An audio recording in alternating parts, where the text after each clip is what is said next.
புனித ஜோவான் எழுதிய பரிசுத்த நற்செய்தியில் இருந்து வாசகம். அதிகாரம் 6, இறைவார்த்தைகள் 60 தொடக்கம் 69 வரை.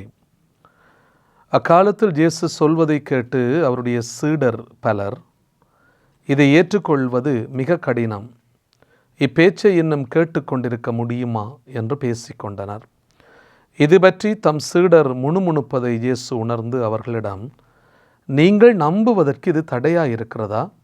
அப்படியானால் மானிடமகன் தாம் முன்பு இருந்த இடத்திற்கு ஏறிச் செல்வதை நீங்கள் கண்டால் அது உங்களுக்கு எப்படி இருக்கும்? வாழ்வு தருவது தூய ஆவியே. ஊனியல்பு ஒன்றுக்கும் உதவாது. நான் கூறிய வார்த்தைகள் வாழ்வு தரும் ஆவியை கொடுக்கின்றன. அப்படி இருந்தும் உங்களுள் சிலர் என்னை நம்பவில்லை என்றார். நம்பாதோர் யார் யார் என்பதும் தம்மை காட்டிக் கொடுக்கவிருப்பவன் யார் என்பதும் இயேசுவுக்கு தொடக்கத்திலிருந்தே தெரிந்திருந்தது. மேலும் அவர், இதன் காரணமாகத்தான் என் தந்தை அருள் கூர்ந்தால் அன்றி யாரும் என்னிடம் வர இயலாது என்று உங்களுக்கு கூறினேன் என்றார். அன்றே இயேசுவின் சீடருள் பலர் அவரை விட்டு விலகினர். அன்று முதல் அவர்கள் அவரோடு சேர்ந்து செல்லவில்லை. இயேசு 12 சீடரிடம், நீங்களும் போய்விட நினைக்கிறீர்களா என்று கேட்டார். சீமோன் பேதுரு மறுமொழியாக, ஆண்டவரே, நாங்கள் யாரிடம் போவோம்? நிலைவாழ்வு அளிக்கும் வார்த்தைகள் உம்மிடம் தானே உள்ளன. நீரே கடவுளுக்கு அர்ப்பணமானவர் என்பதை நாங்கள் அறிந்து கொண்டோம், அதை நம்புகிறோம் என்றார். இது வாழ்வு தரும் இயேசு கிறிஸ்துவின் நற்செய்தி. கிறிஸ்துவே உமக்கு புகழ்.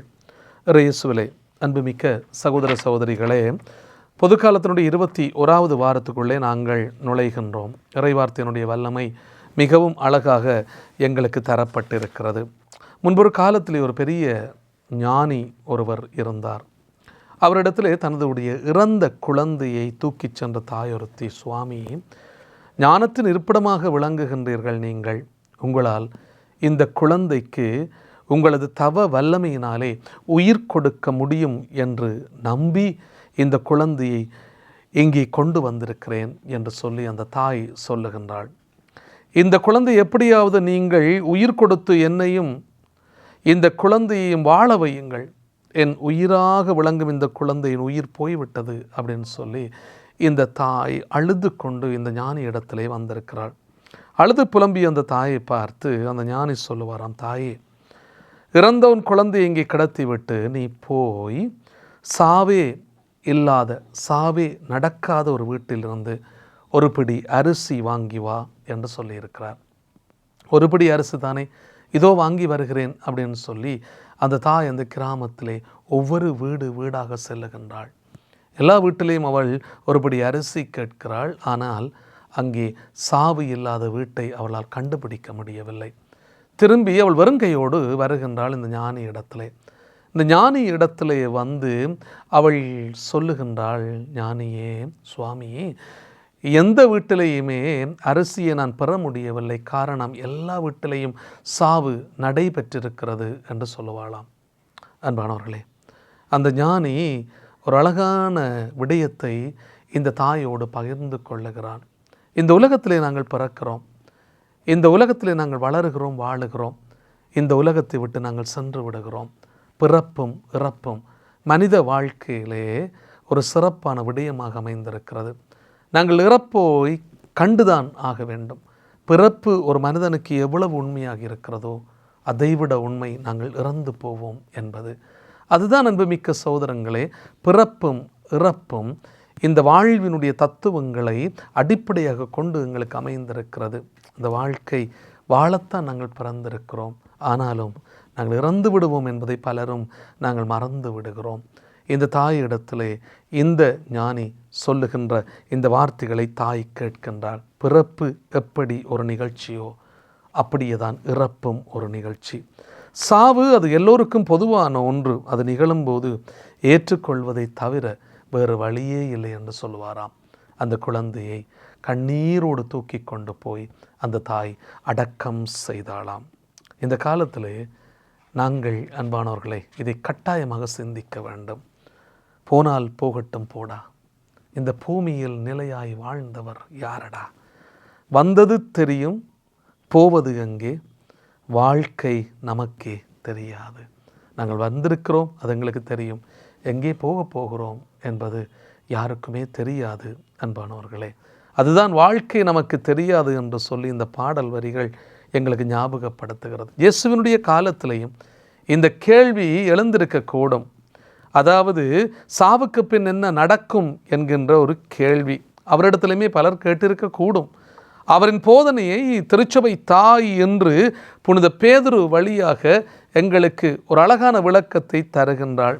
அதனால்தான் புனித பேதுரு இயேசுவை பார்த்து சொல்லுவார், முடிவில்லாத வாழ்வு தருகின்ற வார்த்தைகள் உம்மிடம் தானே உள்ளன என்று சொல்லுகிறார். முடிவில்லாத வாழ்வை தருகின்ற அற்புதமான வார்த்தைகள், இறை வார்த்தைகள் உம்மிடம் தானே உள்ளன. உம்முடைய வார்த்தையோடு நாங்கள் வாழுகிறோம் என்பதைத்தான் இன்றைக்கு மிகவும் அழகாக நாங்கள் பார்க்க முடியும். அந்த வார்த்தையை அன்பானவர்களே அவர்கள் நம்பினார்கள். அந்த வார்த்தையின்படி அவர்கள் தங்களுடைய வாழ்க்கையை அமைத்து கொண்டார்கள். அந்த வார்த்தைக்காக பேதுரு தன்னுடைய வாழ்க்கை முழுவதையுமே அர்ப்பணிக்கிறார்.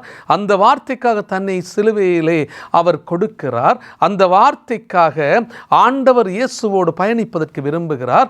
அந்த வார்த்தைக்காக அத்தனை சீடர்களும் அத்தனை புனிதர்களும் அந்த வார்த்தைக்காகவே தங்களுடைய வாழ்க்கையை அர்ப்பணிக்கிறார்கள் என்று சொன்னால் அன்பானவர்களே, எங்களுக்கு இந்த வார்த்தை எதை சொல்லுகிறது? முடிவில்லாத வாழ்வு தருகின்ற வார்த்தைகள் உம்மிடம் தானே உள்ளன. இயேசுவை நாங்கள் நம்புகிறோமா? அல்ப்ஸ் மலையை சுற்றி பார்க்க ஒரு செல்வந்தன் வந்திருக்கிறான். அவன் அந்த அல்ப்ஸ் மலை தொடரிலே ஏற வேண்டும். ஒரு வழிகாட்டியோடு அவன் ஏறிக்கொண்டு போகிறான். சற்று தூரம் போன பிற்பாடு அவன் கீழே பார்க்கிறான். கீழே பார்த்தபோது மிகவும் பயந்து போய்விட்டான். ஐயோ, இந்த அதர பாதாளத்துக்குள்ளே நான் விழுந்து விட்டால் ஒரு சிறு சதை துண்டு கூட எனக்கு கிடைக்காது. அவ்வளவு தூரத்துக்கு நான் செத்து மடிந்து பிந்து போடி விடுவேன் அப்படின்னு சொல்லி அவன் நினைக்கிறான். அவன் நினைத்து விட்டு இந்த தனக்கு வழிகாட்டி அவனை பார்த்து சொல்லுகிறானாம், நான் திரும்பி போகிறேன், எனக்கு பயமாக இருக்கிறது. அந்த வழிகாட்டி சொல்லுவானாம், ஐயா, 20 வருஷங்களுக்கு மேலாக நான் இந்த இடத்திலே என்னை நம்பி வந்த பயணிகளுக்கு நான் வழிகாட்டி கொண்டிருக்கிறேன். இந்த அல்ப்ஸ் மலை தொடரினுடைய உச்சத்துக்கு நான் கொண்டு போவேன், என்னை நம்புங்கள் அப்படின்னு சொல்லி சொல்லுவானாம்.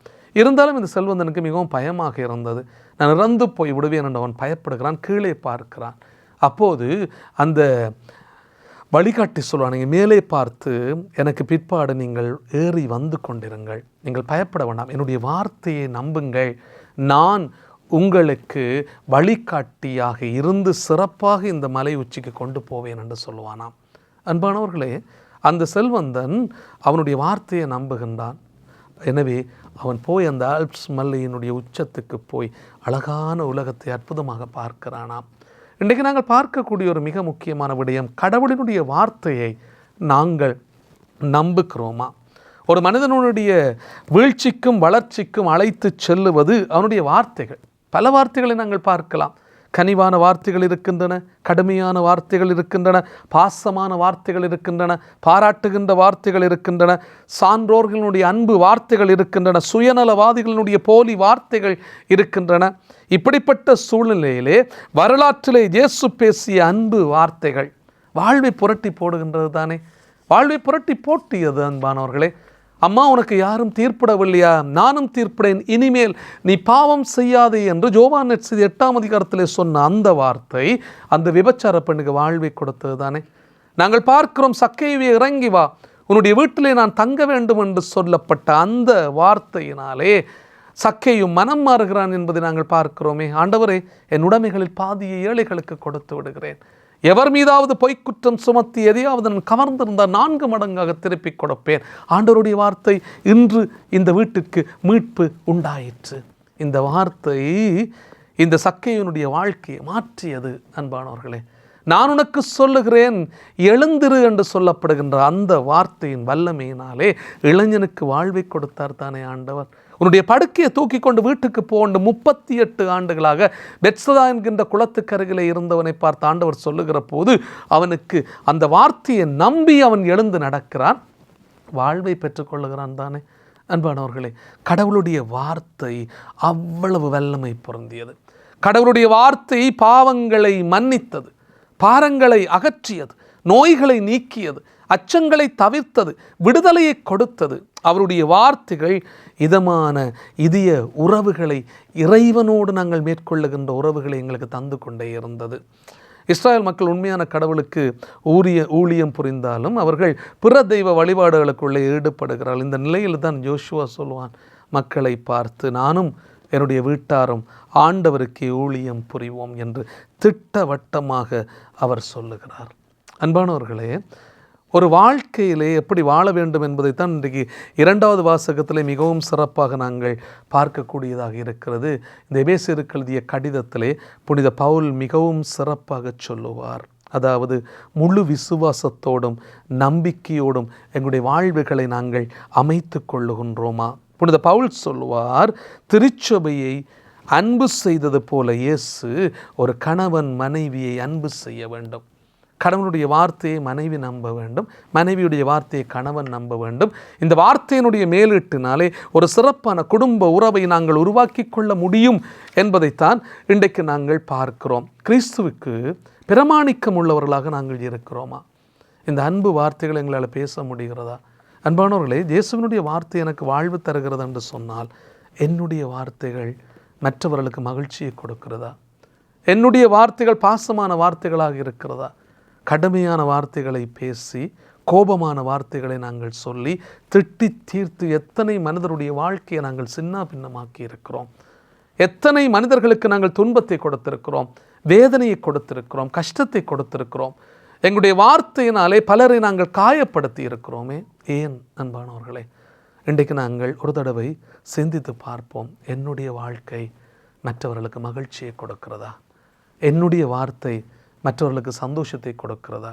என்னுடைய வார்த்தை மற்றவர்களின் காயங்களை குணப்படுத்துகிறதா? என்னுடைய வார்த்தை மற்றவர்கள் துன்பத்தில் இருந்து விடுதலை கொடுக்கிறதா? என்னுடைய வார்த்தை மற்றவர்களுக்கு அன்பாக அமைந்திருக்கிறதா? அன்பானவர்களே, இன்றைக்கு நாங்கள் சிந்திக்க வேண்டிய மிக முக்கியமான ஒரு விடயம், கடவுளினுடைய வார்த்தை வல்லமையுள்ள வார்த்தையாக இருந்திருக்கிறது. இறையாதே, சும்மா இரு என்று சொன்ன அந்த வார்த்தையினாலே பயங்கரமான காற்றும் கொந்தளிப்பும் நின்று போனது. கடல் அலைகள், எழுந்த அலைகள் அமர்ந்து போயின. கடவுளுடைய வார்த்தைக்கு அவ்வளோ வல்லமை இருக்கிறது அன்பானவர்களே. அதனால் தான் ஆண்டவர் சொல்வார், மாற்கு நற்செய்தி 13:31, விண்ணும் மண்ணும் ஒளிந்து போகும், ஆனால் என்னுடைய வார்த்தையோ ஒருபோதுமே ஒளிந்து போகாது. எப்போதுமே வாழ்ந்து கொண்டிருக்கிற வார்த்தை. அந்த வார்த்தையின் வழியிலே நாங்கள் செல்லுவோம் என்று சொன்னால், எங்களுடைய வார்த்தையின் வழியினாலே நாங்கள் மற்ற மனிதர்களுக்கு சந்தோஷத்தையும் மகிழ்ச்சியையும் கொடுக்க நாங்களும் துணிவு கொண்ட பிள்ளைகளாக சிறப்பான விதத்திலே ஆண்டவரை பார்த்து சபிப்போம். ஆண்டவரே, உம்முடைய வார்த்தைகள் முடிவில்லா வாழ்வு தருகின்றன. அந்த வார்த்தையின் வல்லமையோடு நானும் பயணிக்க நீர்தாமே எனக்கு அருள் பாலித்தருளும் என்று கேட்போம். ஆமென்.